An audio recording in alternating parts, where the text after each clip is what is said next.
മത്തായി 11 അധ്യായം. സ്നാപകന്റെ ശിഷ്യന്മാർ. യേശു 12 ശിഷ്യന്മാർക്കും നിർദ്ദേശങ്ങൾ നൽകിയതിനു ശേഷം അവരുടെ പട്ടണങ്ങളിൽ പഠിപ്പിക്കാനും പ്രസംഗിക്കാനുമായി അവിടെ നിന്ന് പുറപ്പെട്ടു. യോഹന്നാൻ കാരാഗൃഹത്തിൽ വെച്ച് ക്രിസ്തുവിൻ്റെ പ്രവർത്തനങ്ങളെക്കുറിച്ച് കേട്ട് ശിഷ്യന്മാരെ അയച്ച് അവനോട് ചോദിച്ചു, വരാനിരിക്കുന്നവൻ നീ തന്നെയോ, അതോ ഞങ്ങൾ മറ്റൊരുവനെ പ്രതീക്ഷിക്കണമോ? യേശു പറഞ്ഞു, നിങ്ങൾ കേൾക്കുന്നതും കാണുന്നതും പോയി യോഹന്നാനെ അറിയിക്കുക.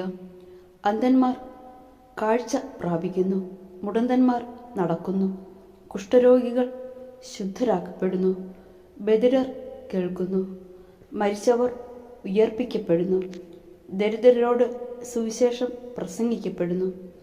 എന്നിൽ ഇടർച്ച തോന്നാത്തവൻ ഭാഗ്യവാൻ. സ്നാപകനെക്കുറിച്ച് സാക്ഷ്യം. അവർ പോയതിനു ശേഷം യേശു ജനക്കൂട്ടത്തോട് യോഹന്നാനെക്കുറിച്ച് സംസാരിക്കാൻ തുടങ്ങി. എന്തു കാണാനാണ് നിങ്ങൾ മരുഭൂമിയിലേക്ക് പോയത്? കാറ്റത്തുലയുന്ന ഞാങ്ങണയോ? അല്ലെങ്കിൽ വേറെ എന്ത് കാണാനാണ് നിങ്ങൾ പോയത്? മൃദുല വസ്ത്രങ്ങൾ ധരിച്ച മനുഷ്യനെയോ? മൃദുല വസ്ത്രങ്ങൾ ധരിക്കുന്നവർ രാജകൊട്ടാരങ്ങളിലാണുള്ളത്. അല്ലെങ്കിൽ പിന്നെ എന്തിനാണ് നിങ്ങൾ പോയത്? പ്രവാചകനെ കാണാനോ? അതെ, ഞാൻ നിങ്ങളോട് പറയുന്നു, പ്രവാചകനേക്കാൾ വലിയവനെ തന്നെ. ഇവനെപ്പറ്റിയാണ് ഇങ്ങനെ എഴുതിയിരിക്കുന്നത്. ഇതാ, നിനക്ക് മുമ്പേ എൻ്റെ ദൂതനെ ഞാൻ അയക്കുന്നു. അവൻ നിന്റെ മുമ്പേ പോയി നിനക്ക് വഴിയൊരുക്കും. സത്യമായി ഞാൻ നിങ്ങളോട് പറയുന്നു, സ്ത്രീകളിൽ നിന്ന് ജനിച്ചവരിൽ സ്നാപക യോഹന്നാനേക്കാൾ വലിയവൻ ഇല്ല.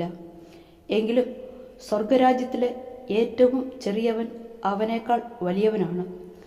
സ്നാപക യോഹന്നാൻ്റെ നാളുകൾ മുതൽ ഇന്നുവരെ സ്വർഗരാജ്യം ബലപ്രയോഗത്തിന് വിഷയമായിരിക്കുന്നു.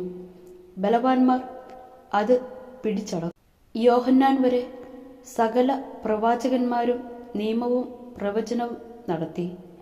നിങ്ങൾ സ്വീകരിക്കാൻ തയ്യാറാണെങ്കിൽ ഇവനാണ് വരാനിരിക്കുന്ന ഏലിയ. ചെവിയുള്ളവൻ കേൾക്കട്ടെ. ഈ തലമുറയെ എന്തിനോടാണ് ഞാൻ ഉപമിക്കേണ്ടത്? ചന്തസ്ഥലത്തിരുന്ന് കൂട്ടുകാരെ വിളിച്ച്, ഞങ്ങൾ നിങ്ങൾക്ക് വേണ്ടി കുഴലൂതി, എങ്കിലും നിങ്ങൾ നൃത്തം ചെയ്തില്ല. ഞങ്ങൾ വിലാപഗാനം ആലപിച്ചു, എങ്കിലും നിങ്ങൾ വിലപിച്ചില്ല എന്ന് പറയുന്ന കുട്ടികൾക്ക് സമാനമാണ് ഈ തലമുറ. യോഹന്നാൻ ഭക്ഷിക്കാത്തവനും പാനം ചെയ്യാത്തവനുമായി വന്നു. അവൻ പിശാചു ബാധിതനാണെന്ന് അപ്പോൾ അവർ പറയുന്നു. മനുഷ്യപുത്രൻ ഭക്ഷിക്കുന്നവനും പാനം ചെയ്യുന്നവനുമായി വന്നു. അപ്പോൾ അവർ പറയുന്നു, ഇതാ ഭോജനപ്രിയനും വീഞ്ഞുകുടിയനും ചുങ്കക്കാരുടെയും പാപികളുടെയും സ്നേഹിതനുമായ മനുഷ്യൻ. എങ്കിലും ജ്ഞാനം അതിൻ്റെ പ്രവൃത്തികളാൽ നീതീകരിക്കപ്പെട്ടിരിക്കുന്നു. അനുതപിക്കാത്ത നഗരങ്ങൾ. യേശു താൻ ഏറ്റവും കൂടുതൽ അത്ഭുതങ്ങൾ പ്രവർത്തിച്ച നഗരങ്ങൾ മാനസാന്തരപ്പെടാത്തതിനാൽ അവയെ ശാസിക്കാൻ തുടങ്ങി. കൊറാസീൻ, നിനക്ക് ദുരിതം. ബെത്സയിദ, നിനക്ക് ദുരിതം. നിന്നിൽ നടന്ന അത്ഭുതങ്ങൾ ടയറിലും സീതോനിലും നടന്നിരുന്നെങ്കിൽ അവ എത്ര പണ്ടേ ചാക്കുടുത്ത് ചാരം പൂശി അനുതപിക്കുമായിരുന്നു. വിധി ദിനത്തിൽ ടയറിനും സീതോനും നിങ്ങളെക്കാൾ ആശ്വാസമുണ്ടാകുമെന്ന് ഞാൻ നിങ്ങളോട് പറയുന്നു. കഫർനാമേ, നീ സ്വർഗം വരെ ഉയർത്തപ്പെട്ടുവെന്നോ? പാതാളം വരെ നീ താഴ്ത്തപ്പെടും. നിന്നിൽ സംഭവിച്ച അത്ഭുതങ്ങൾ സോദോമിൽ സംഭവിച്ചിരുന്നെങ്കിൽ അത് ഇന്നും നിലനിൽക്കുമായിരുന്നു. ഞാൻ നിന്നോട് പറയുന്നു, വിധി ദിനത്തിൽ സോദോമിൻ്റെ സ്ഥിതി നിന്റേതിനേക്കാൾ സഹനീയമായിരിക്കും. ക്ലേശിതർക്കാശ്രയം.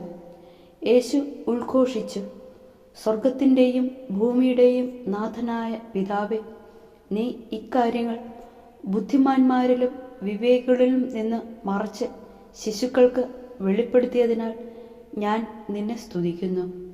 അതെ പിതാവേ, ഇപ്രകാരമായിരുന്നു നിന്റെ തിരുവുള്ളം. സർവവും എൻ്റെ പിതാവ് എന്നെ ഏൽപ്പിച്ചിരിക്കുന്നു.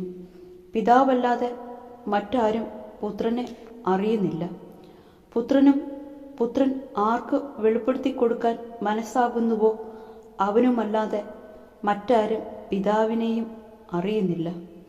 അധ്വാനിക്കുന്നവരും ഭാരം വഹിക്കുന്നവരുമായ നിങ്ങളെല്ലാവരും എൻ്റെ അടുക്കൽ വരുവിൻ, ഞാൻ നിങ്ങളെ ആശ്വസിപ്പിക്കാം. ഞാൻ ശാന്തശീലനും വിനീത ഹൃദയനുമാകയാൽ എൻ്റെ നുകം വഹിക്കുകയും എന്നിൽ നിന്ന് പഠിക്കുകയും ചെയ്യുവിൻ. അപ്പോൾ നിങ്ങൾക്ക് ആശ്വാസം ലഭിക്കും. എന്തെന്നാൽ എൻ്റെ നുകം വഹിക്കാൻ എളുപ്പമുള്ളതും ചുമട് ഭാരം കുറഞ്ഞതുമാണ്.